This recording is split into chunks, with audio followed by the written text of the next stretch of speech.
Hola Claudio, ¿cómo estás? Muchísimas gracias por estar en nuestro programa. Muy agradecidos por tu participación. Y bueno, vamos a presentar a Claudio Zukovicki. Claudio Zukovicki es licenciado en Administración de Empresas, docente universitario en varias universidades destacadas de Argentina.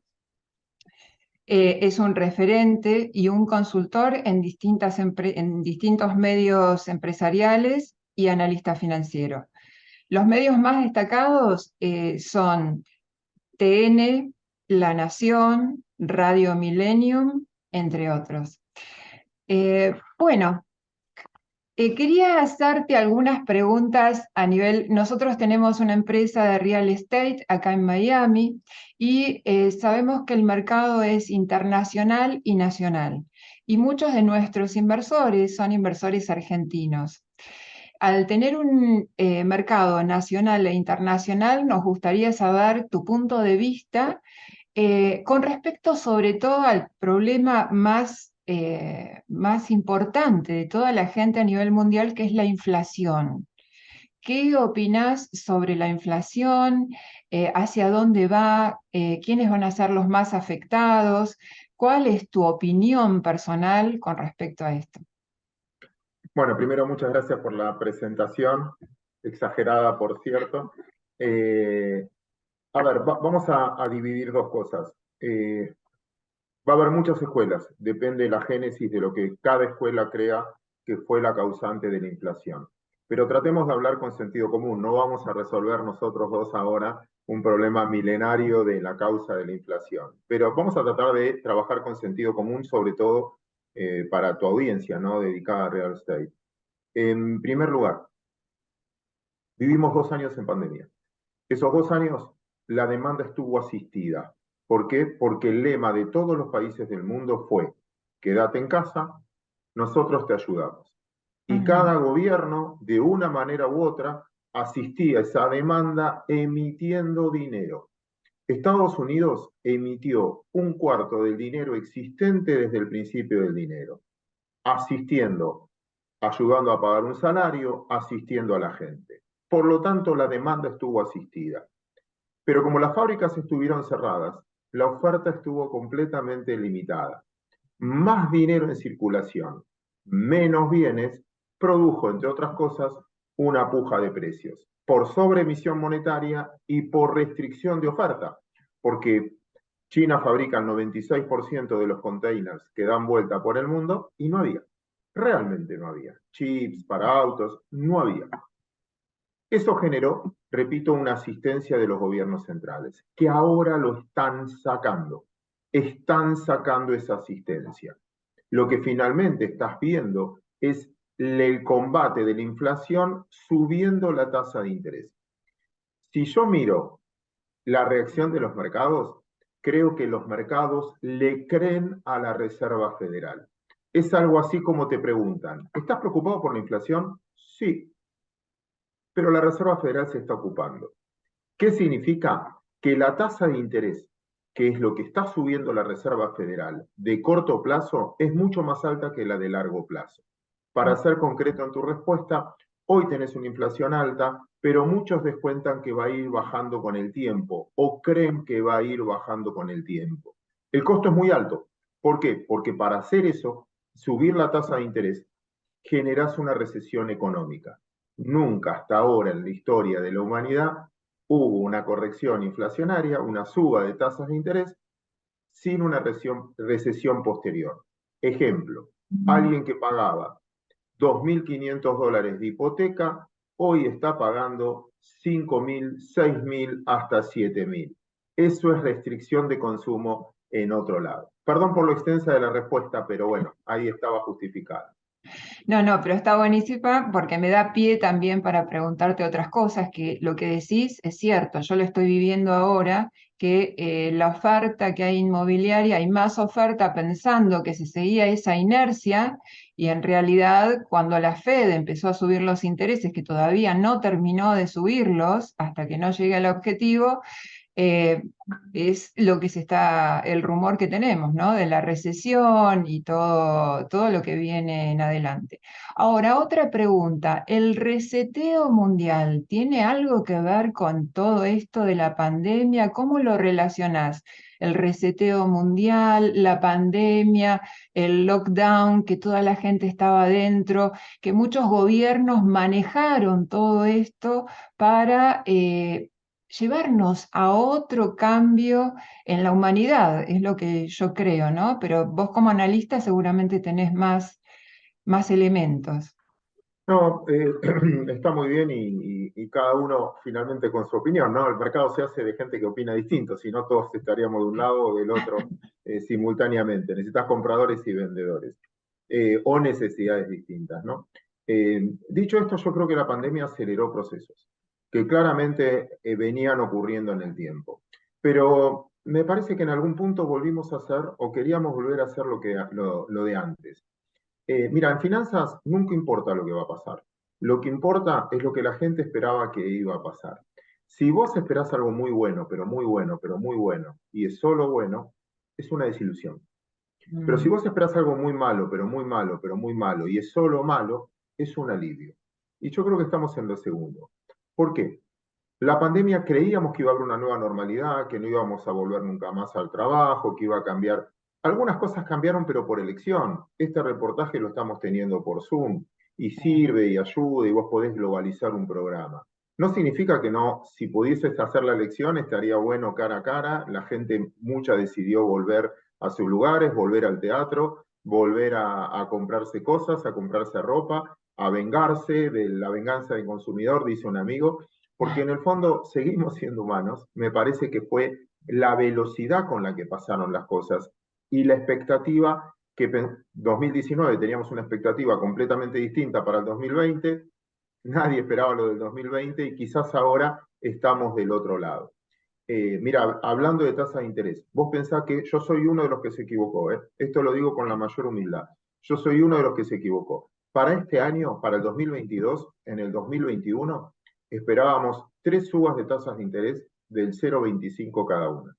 Terminamos teniendo siete subas de tasas de interés, mm. de las cuales una sola fue del 0,25, otra fue del 0,50 y las otras cinco del 0,75. Entonces el problema era lo que no estaba esperando.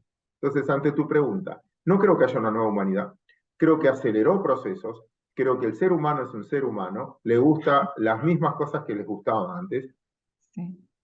el techo, tu casa, tu lugar de confort, provocó ciertos vacíos que creo que también hubo un error de interpretación en el que la tecnología iba a reemplazar al ser humano. Hoy yo veo que faltan plomeros, carpinteros, oficios, ¿no? Sí. Electricistas, y terminás pagando mucho, enfermeros, y terminás pagando mucho más que quizás un influencer, que hasta hace un año atrás era la única manera de vender es influenciar en las redes. Ahora decís, bueno, ¿de qué me sirve influenciar si no tengo producto? Entonces volvió a valorarse el producto y creo que esa es la vida, ¿no? Es un péndulo de un extremo al otro hasta que encuentres el equilibrio. Así que yo tengo una visión bastante más optimista con respecto al futuro y creo que seguimos siendo seres humanos a pesar de la pandemia. Sí, sí, perfecto. Bueno, yo lo viví, yo hice colegio industrial, una salida laboral rápida en el secundario en Argentina, y es así. Muchas veces la gente que tiene, además que se siente bien, ¿no? Mm. Trabajar, se siente bien en el sentido del servicio, porque como pasamos tanto tiempo enclaustrados, me parece que ese venga a repararme, no sé, el plomero, le doy un café, siéntese, charlamos, y entonces es como que, y también nuestra cultura en el caso de Argentina, ¿no? Exacto. Otra preguntita, ¿qué pasa con Sudamérica con este tema de la guerra? ¿Cómo pensás que Sudamérica puede llegar a tener una oportunidad con respecto a la falta del petróleo, con la falta de alimentos? ¿Cuál sería el camino óptimo para que Sudamérica pueda llegar a generar, a salir, a ser a tomar una ventaja de todo esto? ¿Qué es lo que pensás? Porque veo que hay muchos cambios políticos, entonces no veo las cosas muy claras. ¿Cuál es tu opinión? Sí, también tengo muchas dudas, tampoco las veo muy claras. Yo creo que una guerra no es oportunidad para nadie. Ujú. A la larga es una muy mala noticia. Vos podés aprovechar el corto plazo porque te compren la materia prima y crees que estás mejor porque vendiste, vendiste algo más de materia prima.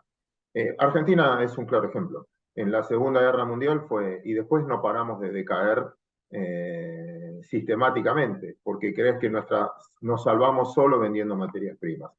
Primero que Bien. la guerra, espero, tarde o temprano termina y esto se va a normalizar. El precio del petróleo, el precio de la energía, quizás tiene un precio extraordinario hoy, no por su escasez, no por sus faltantes, sino por ese conflicto. Resuelto ese conflicto va a volver a la normalidad y quizás uno puso todas las energías en producir energía y quizás en el futuro no sea la demanda y perdiste mucho tiempo y perdiste capacitación en tecnología o en otras estrategias que hubiese servido más. Pongo de ejemplo a nuestro país que, repito, aprovechó la Segunda Guerra Mundial, se convirtió en una potencia o en la Primera Guerra Mundial y después se quedó siendo un país solo exportador de bienes primarios. Mm. Eh, a veces un conflicto, una mala noticia, una mala historia, un sufrimiento muy fuerte, te hizo o te hace cambiar de base, de estrategia que te perpetúa en el largo plazo. Cuando vos ves los grandes éxitos de todos, personas, sociedades, negocios, y pasaron un movimiento antes de sufrimiento que los hicieron cambiar a tiempo. Por lo tanto, no creo que sea una oportunidad, puede ser una oportunidad de precio, pero a lo que todos nos conviene es un mundo en paz. Tampoco te sirve vivir pendiente de que si alguien puede apretar una bomba atómica o no, ¿no? Pero Sí. bueno, es el punto. Sí, y ya que tomaste el tema tecnológico, ¿cómo ves a Sudamérica? Porque he visto muchas escuelas online que están fomentando que la gente trabaje desde su casa haciendo distintos tipos de cursos, diseño gráfico, no sé, muchísima asistencia que ellos pueden generar dinero en dólares y gastan en pesos en Argentina o en Sudamérica. Y me parece que eso tiene un gran potencial. ¿Qué opinas sobre la tecnología en Sudamérica que también puede ofrecer al mundo entero? No, sin duda lo está haciendo. Argentina al menos tiene un montón de unicornios, empresas que valen más de 1.000 millones de dólares, con una combinación como muy bien marcadas.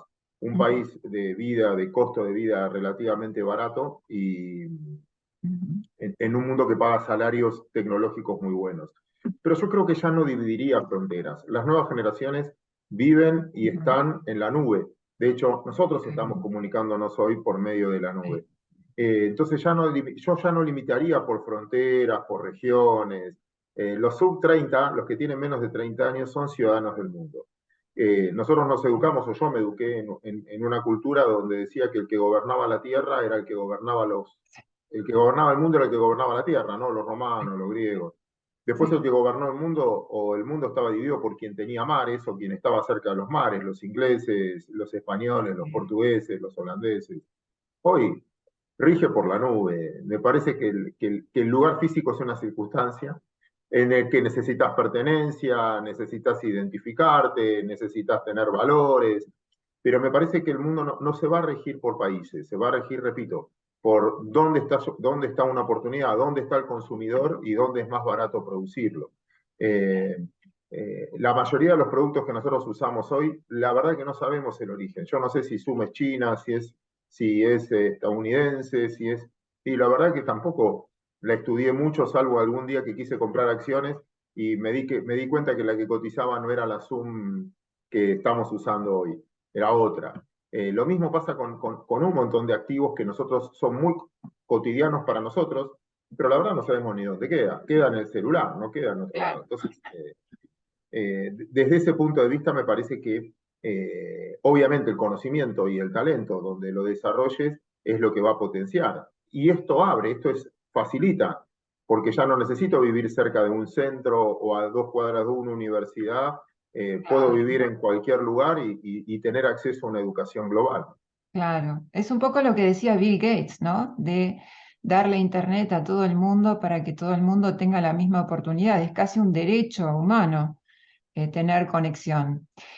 Con respecto también a lo que hablabas de tecnología, ¿qué opinas sobre las criptomonedas? Si esto es como todo lo tecnológico que quizás en la bolsa tiene un pico muy importante, pero después llega a una meseta. ¿Cómo te imaginas las transacciones? En el caso mío, por ejemplo, de las transacciones inmobiliarias a nivel global, me gustaría conocer tu opinión. A ver, no creo que sea una moda, creo que si está y se mantuvo durante tanto tiempo, ya nació en el 2009 blockchain, creo Sí, que es algo que vino para quedarse. También refleja la desconfianza sobre las monedas en general por el exceso de emisión de los países. Por lo tanto, sí. estudiaría, no lo subestimaría, no diría esto va a valerse. Lo que creo que van a aparecer muchas criptomonedas y todavía no, o sea, el primero llega, el primero dirrumpe, el primero Sí. enseña. Antes, déjame contar a los más jóvenes que buscadores había un montón, Altavista, Laico, Sí. Terra. Bueno, hoy conocemos todos el mismo buscador, Sí, pero antes hubo gente que dirrumpió y que estudió y que, bueno, acá va a pasar lo mismo para mí. Va a quedar, va a existir, sí. quizás no sabemos cuál, va a haber un fenómeno de concentración también ahí. Y hasta ahora no lo yo lo llamaría cripto bien, no criptomoneda. ¿Por qué? Ah, Porque bien. suponete que es tu mundo. Vos decís, yo vendo este departamento y me podés Sí, pagar en cripto. sí, Y vos automáticamente me lo dolarizás. Hoy te digo, ¿cuánto vale un Bitcoin? Y sí. vale 16.700. Por lo tanto, lo estás monetizando. Es como el oro. ¿Cuánto vale el oro? Entonces, vos decís, bueno, te compro este departamento. O Tesla, que dijo, yo te acepto Bitcoin para comprar autos. Y lo que hacía era dividir el valor del auto por lo que valía Bitcoin, tráeme 2, 3, 4, depende de lo que valía el auto. Con lo Ex- cual, sigo monetizando. El protagonista sigue siendo la moneda.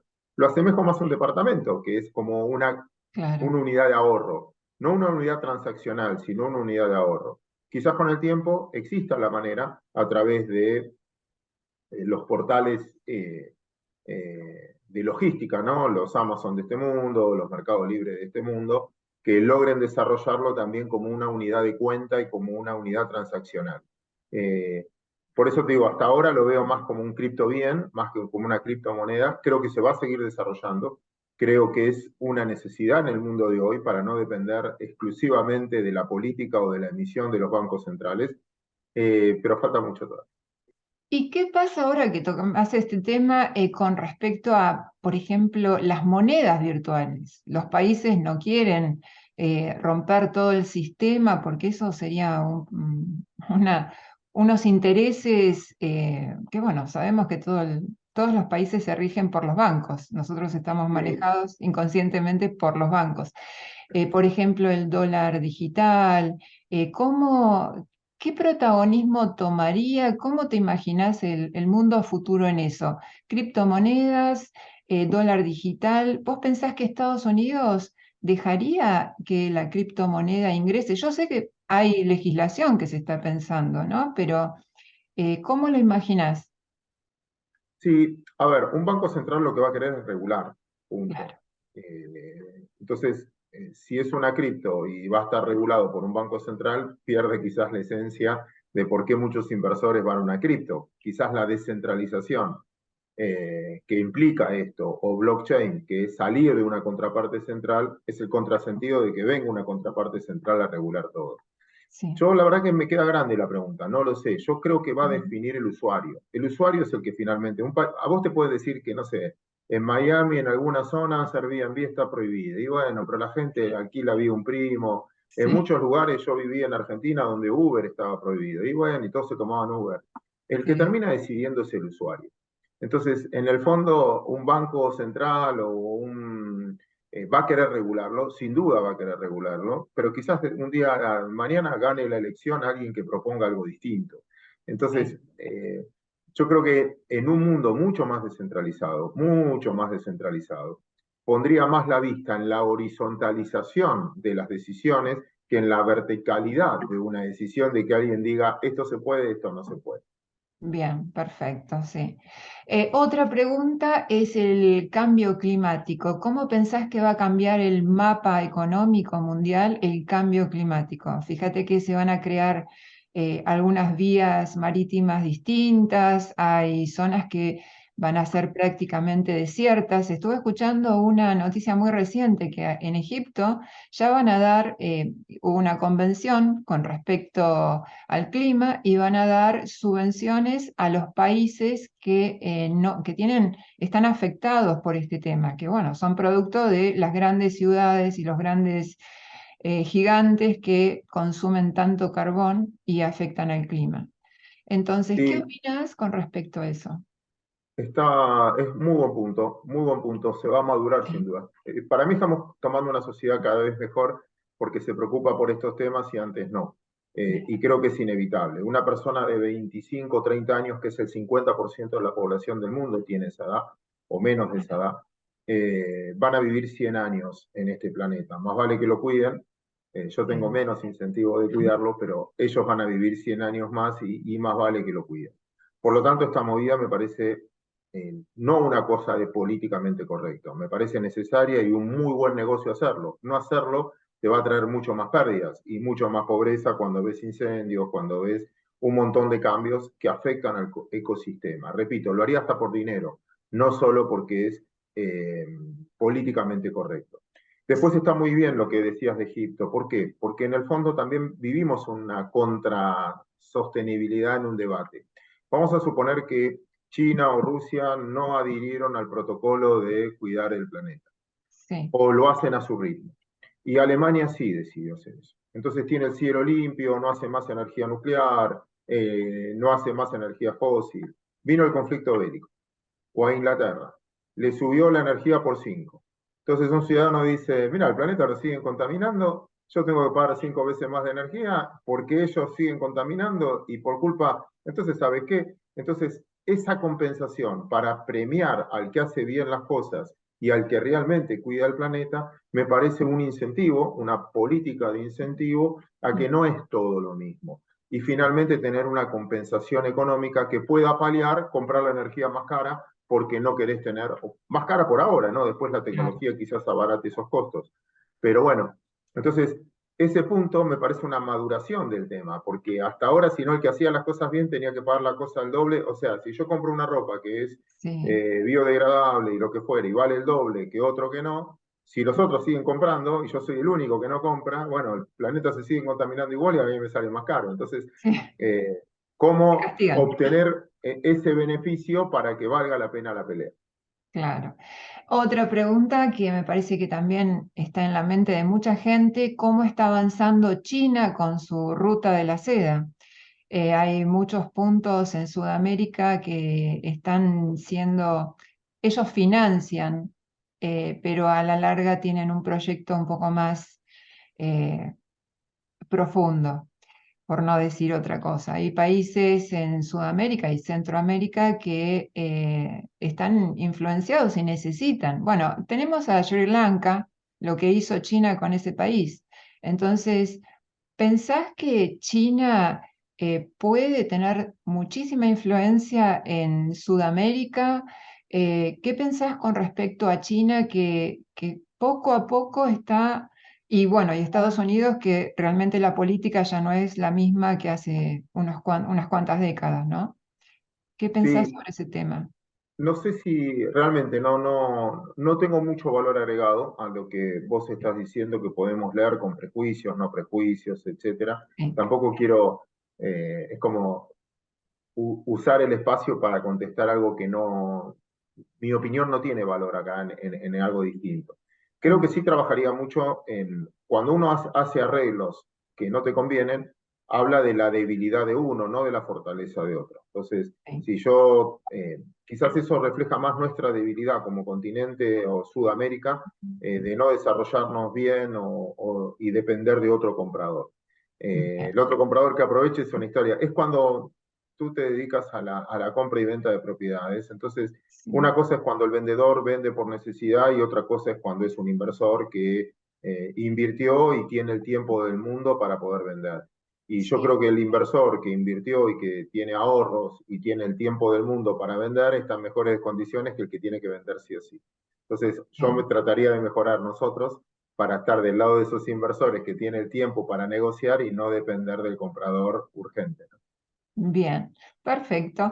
Y con respecto a Brasil, contame qué es lo que pensás en la zona, qué es lo Y que... Sí, es sin duda una gran potencia que tiene, yo creo que hay países, si yo puedo resumir algo de América Latina y como moraleja, y por qué voy a destacar Brasil, es a los países que le va bien en el mundo, ¿eh? En el sí, mundo, son los países donde las instituciones están por encima de las personas. sí, Y a los países que le va mal es donde generalmente las personas están por encima de las instituciones, donde hay dictaduras y todo eso. Entonces Brasil lo que demostró en los últimos tiempos que tiene instituciones, esas instituciones funcionan, puede ganar. Fíjate la elección del presidente del BID.